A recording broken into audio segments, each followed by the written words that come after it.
pleure de rire. Écoute, il y a les deux qui disent c'est le cri du Moche. Ah, on pleure pas de rire. S'il faut refaire le maquillage pendant 10 minutes...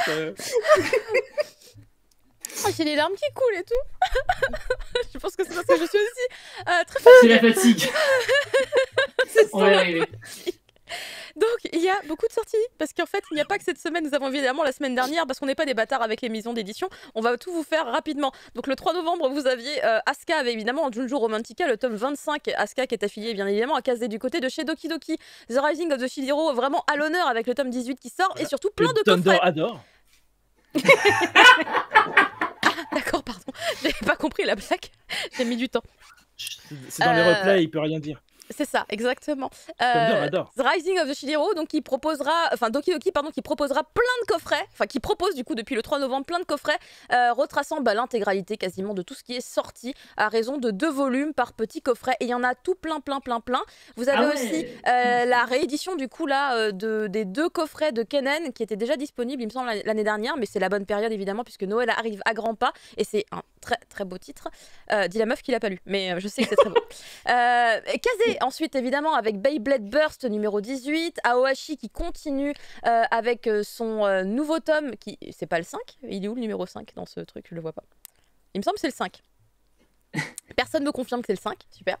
Ouais, il me semble que c'est le 5 aussi. C'est le 5, hein. Ah oui, c'est marqué nulle part. Ouais, c'est marqué nulle part. Qu'est-ce que c'est possible? Si, c'est le 5. Hein, c'est le 5, c'est le 5, hein, merci beaucoup. Mais c'est Mangetsu, ça. Hein. Oui, c'est Mangetsu, c'est indiqué. Hein. Il y a le petit logo, voilà. Midnight Secretary, dont la review est déjà disponible en replay, il me semble, sur le YouTube de IGN France. Un très bon titre si vous ne l'avez jamais lu. Ensuite, vous avez Suikoden 3, également disponible depuis le 3 novembre. Réédition perfecte. Ah, c'est la réédition perfecte. Bah, c'est comme Midnight Secretary, en fait, même format. Et puis, En tout cas, c'est le volume 2, je ne l'ai pas précisé, mais c'est le volume 2 de Suikoden 3. Vous avez ensuite Tokyo Mew Mew, incroyable, je l'ai ici, c'est gros en fait. Je vais vous montrer, j'avais pas trop ça allait donner quoi en fait comme réédition, mais en fait c'est des tomes doubles effectivement, ça, il l'avait dit. Et c'est effectivement des gros morceaux. Ah, c'est conséquent. Ouais, c'est conséquent. Ah ouais, quand même, ouais. Ouais, c'est des gros morceaux. Donc très sympa la réédition, évidemment. Oh là là, mon ami des ténèbres, le tome 2, incroyable, vraiment très bien. La fin de Power Gamer Adventure que j'espère avoir le temps de lire pour vous en parler, parce que je vais obliger mon gamin à le lire aussi. Vous avez ensuite Yozakura Quartet, oui, je vais utiliser mon enfant. Le tome 19, ensuite The Witch and the Beast, le tome 4, qui me semble aussi, voilà, qui est magnifique, qui est ici aussi. Tadadam. Vous avez I'm a Spider So What, le manga qui continue avec le 8e tome, et la fin de Romeo vs Juliette, cette rom-com, oui. bah écoutez, un peu à la Nisekoi a priori, si j'ai bien tout suivi. J'ai lâché il y a un petit moment, du coup j'ai pas lu, je peux pas te dire, j'en sais rien. Mais en tout cas. Et oui, Thunder qui dit que oui, Midnight Secretary, c'est pas pareil que Suikoden. Effectivement, je pensais à des tomes doubles, je pensais pas à la hauteur du format. Ah, d'accord, ok. Ouais. En tout cas, voilà, c'est la fin. Et si vous faites partie des gens qui aiment bien, comme Ken Bogard, évidemment, commencez quand c'est terminé, c'est le moment. Du côté toujours de la maison d'édition Pika, Hitman, le tome 8, Denjin. Oh, je l'ai reçu, Denjin, mais j'avais trop envie de le lire. Apparemment, c'est ultra crade, Denjin. Ouais, bah ça m'attire aussi. Il est là, il est ici. Et je trouve vraiment le Kara design, je sais pas, je le trouve vraiment fascinant et je vous en reparlerai, je pense, de toute manière en live. Si ce n'est pas moi, ce sera quelqu'un d'autre. Il y a également enfin la sortie de La Cuisine des Sorciers. On en a pas mal parlé. C'est vrai, c'est déjà lu, incroyable. Ouais, c'est lu, bah, c'est de la cuisine. Et c'est traduit par Fédois. Il y a des recettes, tous les chapitres, voilà. Tu peux les faire à la maison, même si les ingrédients sont pas les mêmes, c'est les mêmes. Voilà. C'est bien impeccable. Vous avez évidemment aussi Cardcaptor Sakura Clear Card, le tome 10, qui est sorti, que pour le coup, bah, je n'ai pas. Voilà, c'était la semaine dernière. Du côté de chez Inis, vous avez Kiki la petite sorcière, donc un gros pack avec les 4 volumes déjà sortis. Ce sont des romans. Et vous avez également La Maison aux 1000 détours. Mon Dieu, attends. C'est le dernier tome de la trilogie de Château de Hurle. Voilà, la trilogie de Hurle. Voilà, c'est le dernier tome. C'est le 3e livre de la trilogie de Hurle, tout à fait, que nous propose Inis. Du côté de chez Kiyun, alors évidemment des indispensables, Beastars, Les Carnets de l'Apothicaire, l'arrivée de la nouvelle série Coco l'île magique dans la collection Kids, que j'aimerais bien du coup récupérer pour mon enfant, Le Renard et le Petit Tanuki qui continue cette douce histoire dans la collection Kizuna. Très Ensuite, chouette. du côté de chez Komiku, vous avez Gift plus moins, je sais pas si ça se prononce, le tome 20, et la fin, le dernier volume de l'enfant et le maudit.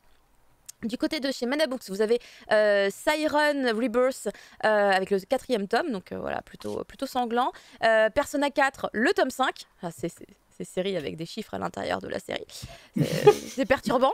Vous avez également du côté de chez Michel Lafon, La Lame de la Rébellion, le 1er volume, voilà, c'était le lancement de cette série par Taro Tsubaki. Vous avez également le coffret collector de Key and Key, qui est la série de Kevin Tran, évidemment le youtubeur Le Rire Jaune. Vous avez du côté de chez Kana, dis donc.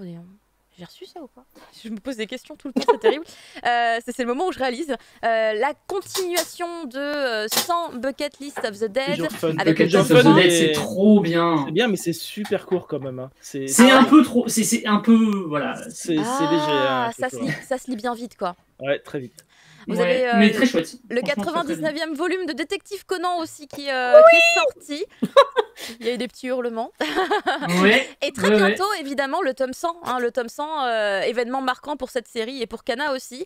Un petit ami trop parfait pour l'interrogation, le volume 8. Une série qui ne semble pas s'arrêter.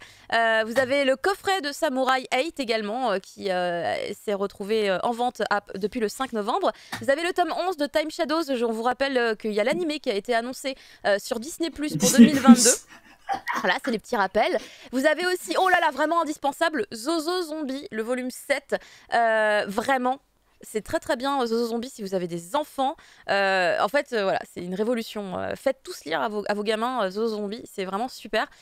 Lugia, dont on avait déjà fait la review du tome 1, le tome 2 arrive enfin. Birdman, le tome 8. Et enfin, la conclusion du bateau de Thésée, évidemment. Très bientôt en critique dans le cri du mochi. Juste, il faut que j'aille récupérer ce tome 10 à un moment donné. Voilà. Ouais, ça serait bien moi aussi que j'aille faire ça. Faut que j'aille le chercher. Voilà, tu vois, ça fait une semaine. Hein, c'est bien les rappels. J'ai commandé le tome 8 de Birdman aussi, hein, parce qu'ils n'arrivent pas chez moi. Voilà, c'est ce qu'il faut faire. Ensuite, du côté de cette semaine, hein, la semaine dans laquelle nous sommes actuellement, du côté de chez Delcourt Tonkam, vous avez la suite de Dead Tube avec le tome 16, L'homme qui tua Nobunaga, le tome 5. Vous avez également, on en avait parlé, hein, du tome 1, Ayako, l'enfant de la nuit. Donc c'est une réadaptation évidemment de Ayako de Tezuka. Là, c'est la conclusion. Peut-être que j'essaierai d'aller les lire, histoire d'apporter peut-être un nouveau regard sur la première review que j'avais fait. Ensuite, on a évidemment aussi la fin. Purée, j'arrive pas à le lire. Search and Destroy, ça y est. Le dernier tome. Peut-être l'occasion aussi de refaire une petite passe dessus. Le Tetsukomi numéro 3 qui sort également, voilà, avec du coup des artistes du monde entier qui rendent hommage à Osamu Tezuka. Ensuite, vous avez du côté de chez Glénat énormément de sorties. Le tome 15 de Tokyo Revengers avec vraiment des gros bails à l'intérieur. Dragon Ball Super, le tome 15. Shangri-La Frontière, le tome 2. Allez vite le lire, il est vraiment trop bien avec plein de révélations sur finalement cet univers et de nouveaux personnages qui arrivent et ça c'est trop bien. Terrarium, l'avant-dernier volume, c'est une série très courte en 4 tomes. Vous avez le tome 18 des Enfants de la Baleine. Vous avez le tome 3 de Parasite Reversy qui se terminera en 8 volumes au Japon d'ailleurs. Le tome 7 de One Piece Party qui, bon, a priori pour l'instant est le dernier. Mais comme c'est un spin-off parodique, ne soyons pas surpris si jamais à un moment donné on nous dit oui, en fait il y en a encore un. Je vérifie que voilà, j'ai pas sauté de slide. Le tome 23 de Hinomaru Sumo qui se terminera en 28 volumes. Donc c'est bientôt la fin aussi. Ariadne 11 qui est une série actuellement en cours. Je vous rappelle que c'est par l'auteur de Claymore. La fin de la série 12 ans qui se termine à son 20e tome, une série où, du tome 1 au tome 20, ils ont vraiment 12 ans, c'est incroyable. On les suit pendant une année sur 20 volumes, et en fait c'est vraiment très mignon et très touchant, et pas signé, alors qu'on pourrait se l'imaginer en voyant le graphisme. On pourrait se dire que ça a pas l'air fou, mais en fait j'étais très surprise en le lisant. C'est vraiment pas mal. Ashidaka, The Iron Hero, évidemment, par une artiste qu'on adore, hein, Ryo Sumiyoshi, que l'on connaît évidemment pour Centaure, que l'on connaît aussi pour Matka. C'est l'avant-dernier tome, puisque Ashidaka se terminera en 4 tomes. Et la fin, la conclusion de Hana no Chihare, qui est évidemment la suite un peu directe de Hana Yoridango, puisque c'est le sous-titre hein, de la série. Hein, ça s'appelle Hana Yoridango Next Season. Un dernier volume très sympa. Et d'ailleurs, sachez que si vous n'avez pas du tout lu les Hana no Chihare, que en fait, dans cette série, on retrouve hein, les personnages emblématiques de Hana Yoridango, ils apparaissent quand même de temps en temps, et c'est pas mal du tout. Ah, c'est très cool de les retrouver. Ensuite, du côté de chez Kazé, ah bah tiens, on a oublié de mettre dernier tome sur Chainsaw Man, mais le tome 11 Bah, est le dernier. techniquement. Voilà. Bah, c'est le C'est le dernier dernier sans être le dernier. de C'est le la dernier sans être le première dernier. C'est le dernier de la partie 1. Voilà. C'est le dernier de la partie 1. Après, à voir si la partie 2 porte un autre nom, justement. Ou est Voilà, c'est différente, ça. voilà. On sait pas. Mais Voilà. c'est le dernier de la partie 1. On fera évidemment à un moment donné, de toute manière, une grosse review dessus. Le tome 20 de We Never Learn avec les fins alternatives, là, parce que c'est du plaisir. Yakuza Réincarnation, dont on vous parlera très très prochainement également. C'est le premier isekai à arriver chez Kazé. Vous avez aussi le petit coffret avec les 3 premiers tomes de Mashal qui est sorti cette semaine. Du côté de chez Nobinobi, vous avez donc le tome 3 de la saison 2 de l'animé comics de Captain Tsubasa. Vous avez, c'est indispensable, hein, c'est un indispensable évidemment, le coffret Le coffret. Irumakun, hein, les 3 premiers volumes de la série si vous ne connaissez pas, mais c'est la meilleure manière de débuter. Du côté de chez Panini, on a le dernier tome de Alma, mais il faut faire une review, il faut faire une critique là-dessus. C'était tellement bien le premier tome, je me suis arrêtée au premier, mais j'avais adoré. Non, moi je suis à jour hein, sur Alma. Ben moi non, en fait. Donc, mais en tout cas, voilà, il faut qu'on se le note quelque part. À un moment donné, il faut faire la critique. Angel Heart, le volume 17, First Season. Le fil du destin, donc qui fait partie des shoujo que Panini avait annoncé hein, qu'ils allaient continuer par la suite. Donc là, c'est le tome 6. Pika Edition, Kaguya-sama Love is War, ça continue. On a le tome 6. On a l'Atelier des sorciers avec une fois de plus une incroyable édition collector du tome 9. Hein, on voit les Oui. deux. Édition normale, édition collector, c'est fabuleux. Ça nous fait rêver. Le tome 12 de Bakemonogatari également. Et plein Qui a de une petits collector aussi. coffrets. Ah mais du coup on l'a pas mis là mais c'est pas grave. Voilà. On a plein de petits coffrets, voilà, on vous l'avait dit, Noël arrive bientôt. On avait fait des news d'ailleurs sur ces coffrets, donc je vous laisse les admirer et éventuellement penser à les acheter si vous en avez envie. Akata de son côté. J'ai vu que l'Attaque Titan, Picard réfléchit à les proposer vides, les coffrets. Bah ce serait une bonne idée je pense serait parce cool, que en vrai Glénat le fait pour One Piece tu vois donc je pense que c'est pas une idée déconnante. Donc du côté de chez Akata, on attend que nous serons ensemble le 6e tome et il y a plusieurs voilà, séries qui se lancent, entre autres il y a Nomi et Shiba qui est très très mignon, review dans le BL Café si jamais, si nous étions adultes également review dans le BL Café et c'est vraiment très très bien et le one shot Old Fashion Cupcake qui est également en review dans le BL Café, n'hésitez pas à aller checker le replay sur Twitch. Du côté de chez Kurokawa, ça régale, je suis tellement dégoûtée de ne pas avoir pensé à prendre mon édition collector du tome 6 de Spy Family, mais c'est la vie, je n'aurai que l'édition normale et je serai déjà très contente. C'est une des plus incroyables séries du moment. L'animé annoncé pour 2022, c'est du bonbon. Goblin Slayer, je suis dégoûtée, Prophecy Kai a réussi à l'obtenir. C'est pas le mien, c'est celui du frangin, mais c'est pas grave. Ah, bon, ouais, c'est dans la famille. Goblin Slayer, le tome 11. Le tome 11 de Kemono Incidents, mais je suis en retard car je crois que j'ai pas lu le tome 10. Apprenti Espion 008, le tome 4 qui sort. Il y a également Ultraman 15, Les Héros de la Galaxie 13, En scène 17 et évidemment ce tome annuel qu'on retrouve tous les ans, Père Fouettard. Cette fois-ci c'est évidemment le 5e tome. Oui. Fumble, je crois, nous avait fait une review du 4e tome il y a un an. Et si c'était toi Ouais. hein Faudra que le tome 5 ouais, il sera ouais. pas drôle. Hein. Ah, attendez, Parce que j'ai- Thunder, tu parles du collector 6 de Spy Family. Je crois que c'est de ça qu'il parle. Ouais. S'il en reste effectivement à Hayaku Shop, je te fais un PayPal.